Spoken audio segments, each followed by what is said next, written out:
It's 6 p.m. on a Wednesday here in Korea. Welcome to our newscast. I'm Daniel Che. Let's start with the headlines. President Park Geun-hye made great strides in strengthening economic and political cooperation with the three nations on her tour to East Africa. That includes establishing a stronger footprint on the continent for Seoul via the Korea Aid project and garnering support for the sanctions on North Korea. North Korea's former Foreign Minister Ri Su-young gains China's support in the regime's pursuit of economic development during talks with his Chinese counterpart, Song Tao. The Workers' Party vice chair is reportedly set to meet Chinese President Xi Jinping as well. For 17 straight months, the downward trend continues for South Korea's exports, but a closer examination shows the pace of decline was the slowest since last November. President Park Geun-hye's three-nation swing through East Africa is drawing to a close. She will return to Seoul this weekend with a number of promising economic and political achievements under her belt. Song Ji-sun starts us off with a rundown of the Africa tour thus far. President Park Geun-hye became the first South Korean leader to lay out her vision at the African Union headquarters in Addis Ababa. She offered to share South Korea's assets and know-how in helping the continent achieve its Vision 2063 for growth and development. 이를 위해 한국은 그동안 쌓아온 경험과 지식, 마음을 여러분과 나누면서 함께 성장하고 상생 발전해가는 협력의 파트너십을 만들어 갈 것입니다. In return, President Park wants support for economic and security goals. Securing entry into the potentially lucrative African market, Seoul agreed to introduce industrial complexes in the three nations, Ethiopia, Uganda, and Kenya, while taking a bigger role in their respective infrastructure, energy, and ICT projects. Deals with the three biggest economies in the region also guarantees greater access to other continents. President Park's Africa visit will add momentum to Korea's exports as it secures entrance not only into the African market, but also sets the base to enter the US and European markets. The three nations also vow support for President Park's drive to denuclearize North Korea, even from the regime's longtime ally, Uganda. Uganda has been friendly with North Korea, but its decision to fully implement UN sanctions on Pyongyang will encourage other leading African nations to join the move. Seoul's new development aid program, the Korea Aid, was also introduced in the three nations. Under the program, trucks offering healthcare, food, and cultural contents will help Korea establish a stronger footprint in Africa. In addition to earning support for discouraging North Korea from its nuclear ambitions, Park cemented cooperation for mutual growth with the East African countries. Park's focus will now shift to growth for the future en route to Paris, where she and French President François Hollande will seek ways to foster the creative economy. Song Ji-sun, Arirang News, Nairobi. President Park is spending her final few hours in Nairobi before jetting off to Paris. For a closer look at how her first ever visit to Kenya is expected to enhance cultural cooperation between the two countries, let's turn to our EG1. Korea has been actively launching events in Kenya, from an annual film festival to quiz events, to not only raise its profile in the African country, but also establish a better understanding of Korean culture. Such efforts have led to the Korean martial art of Taekwondo to gain popularity in Kenya, with an estimated 7,000 learning it as of this year. It's growing as a competitive sport with around 200 athletes competing in the 2014 Ambassadors Cup. 500 are expected to compete in this year's competition in October. Taekwondo is quite popular in Kenya, and the country makes great effort to teach it to students. The vice president of Jomo Kenyatta University of Agriculture and Technology said he sees Taekwondo as more than just a sport, as it also teaches sincerity and diligence. In exchange, efforts are also made to share Kenyan culture with Koreans. Africa Insight is a NGO based in Seoul that provides Koreans with opportunities to learn more about the African continent. Not many Koreans see African nations as separate countries. They also see Africa as extremely poor, even though it's developing quite quickly. So through forums, exhibitions and festivals, we're seeking to change such misconceptions. In April, the NGO organized the first Whole Africa Festival, where visitors were able to sample African food, make their own African paintings, and enjoy African culture. We don't have many opportunities to learn about or experience African culture in Korea, so events like these are really interesting and helpful. And with President Park's visit to Kenya, even more cultural exchanges are expected between the two countries, helping to build new relationships and broaden understanding between Koreans and Kenyans. 이지원, Arirang News. Moving on to other stories, clearly North Korea is trying to mend fences with longtime ally China. Pyongyang's top diplomat, who made an unannounced trip to Beijing yesterday, has reportedly even met with Chinese President Xi Jinping. However, that hasn't stopped the top envoys from Seoul, Washington, and Tokyo from vowing to keep up the pressure on the regime. Yoon Shin tells us more. North Korea has confirmed that one of its high-ranking officials, Lee Soo-yong, met on Tuesday with Song Tao, the head of the Chinese Communist Party's international department in Beijing.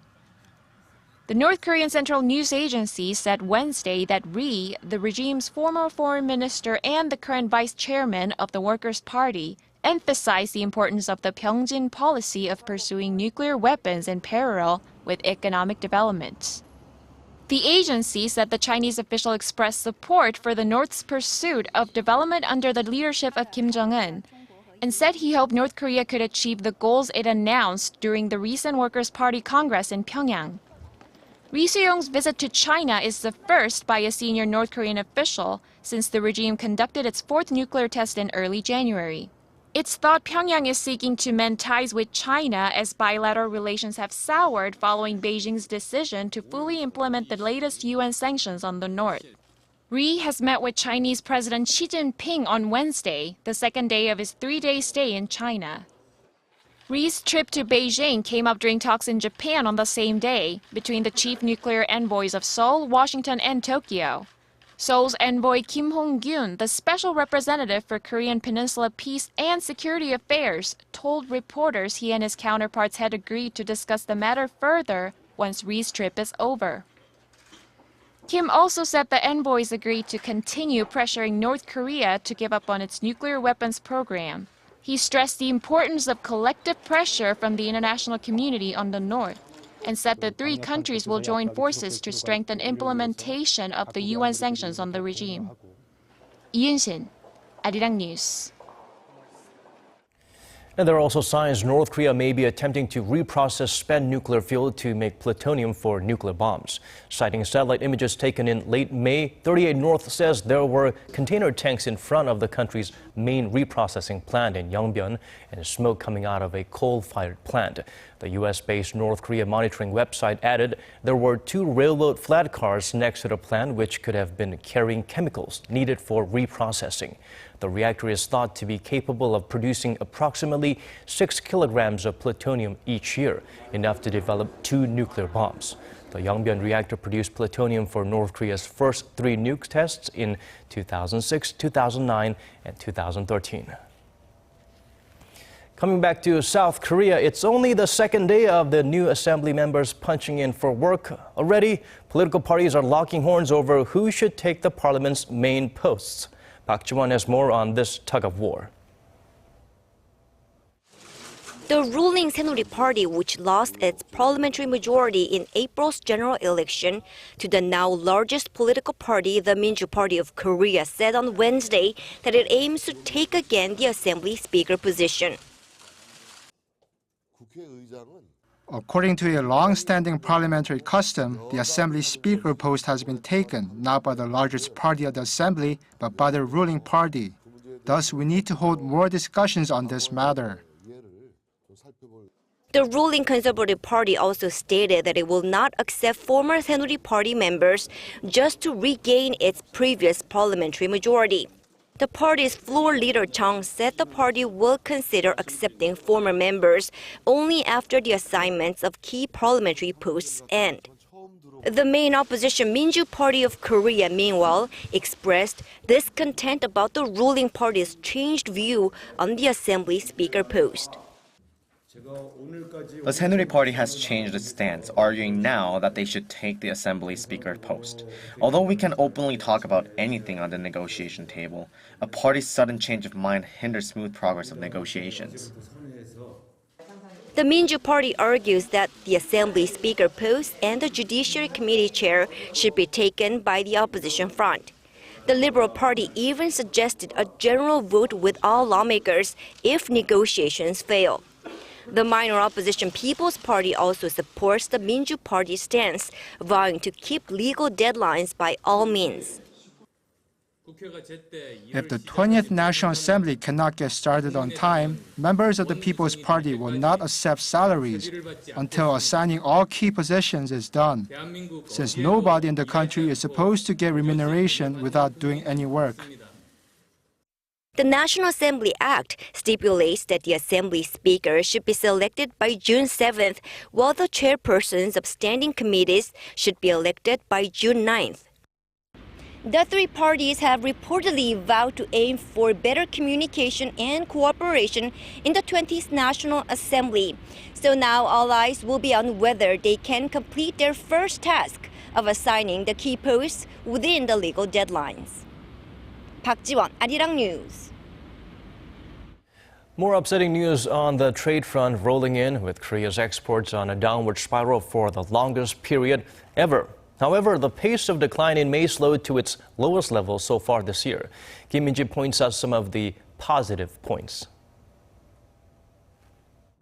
Korea's exports took another dive in May, extending the downward trend to a record 17th straight month. The Trade Ministry said outbound shipments fell 6% from a year ago to $39.8 billion. But what's noteworthy is that the pace of decline was the slowest since November of last year. Exports have posted double-digit drops every month this year, with the exception of March. Despite weak external conditions, there was a turnaround in exports of computers, home appliances and petrochemicals, and the rate of decline slowed in shipments of semiconductors and auto parts. Imports tumbled 9.3% on year to $32.7 billion, also falling for the 17th straight month. With that, the trade surplus in May came to $7.1 billion, extending the surplus streak to 52 months. The ministry says, however, there are signs that the country's exports are on a recovery track. For instance, the volume of exports rose for the second straight month in May, and the average daily export value also hit a high for this year. Although a possible rate hike in the U.S. and the outcome of the OPEC meeting stand as uncertainties for June, experts say there may be light at the end of the tunnel in the second half of the year. Although it may be difficult to achieve positive growth in annual terms, there may be months in the second half that could post plus growth. This is due to oil prices slowly recovering and exports to advanced markets like the U.S. and the EU also improving. Government efforts to boost exports is important. It also comes down to individual companies to develop more consumption goods that can become export items, as many countries are turning to prop up domestic demand. Kim Min-ji, Arirang News. Hyundai Heavy Industries has become the first of the country's three biggest shipbuilders to have its rescue plan approved by its creditors. Kim Jung-soo has the latest on the struggling company's attempts to rehabilitate itself. Hyundai Heavy Industries is ready to implement an ambitious self-rescue plan worth 3.5 trillion won, or roughly $3 billion, after the plan was approved by financial authorities and its creditors, led by KEB Hana Bank. Under the plan, Hyundai Heavy will sell its stock investments and non-core assets and cut its workforce by 10%, or 3,000 people. Industry officials hope the plan will lower the company's debt from $7 billion to $5 billion by 2018. It's hoped that this will, in turn, reduce Hyundai's debt-to-equity ratio from the current 134% to 100%. Since September of 2014, Hyundai Heavy has implemented a series of self-rehabilitation measures worth roughly $3.5 billion. The steps have included wage cuts and the cancellation of extended employment contracts, in addition to selling off low-performing divisions such as robotics and solar energy. With the help of more recent restructuring efforts, the Korean shipbuilding giant moved into the black for the first time in 10 quarters, recording an operating income of roughly $300 million in the first quarter of this year. Hyundai Heavy isn't the only shipbuilder in need of help. Its local rivals, which include Daewoo Shipbuilding and Marine Engineering and Samsung Heavy Industries, have also submitted their own self-rescue blueprints to their creditors. Kim Jung-soo, Arirang News. The Korean capital's population has sunk below the 10 million mark for the first time in 28 years. According to data from the Interior Ministry released on Wednesday, Seoul's population was 9.9 million as of May. That's 19% of South Korea's entire population of around 52 million, in contrast to around 25% in 1992. The population of the capital has declined for the past 15 months as more and more people move out of the city to live in the nearby Gyeonggi-do province. Experts say it will be difficult for the population to bounce back up to 10 million mark because of high housing prices and the country's chronically low birth rate.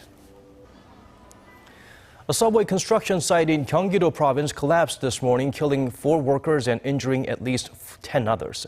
Police say the number of casualties could increase as some of the victims are in critical condition. The site in the Namyangju city was rocked by an explosion at 7:20 a.m., with one witness saying the explosion was so powerful it shook buildings nearby.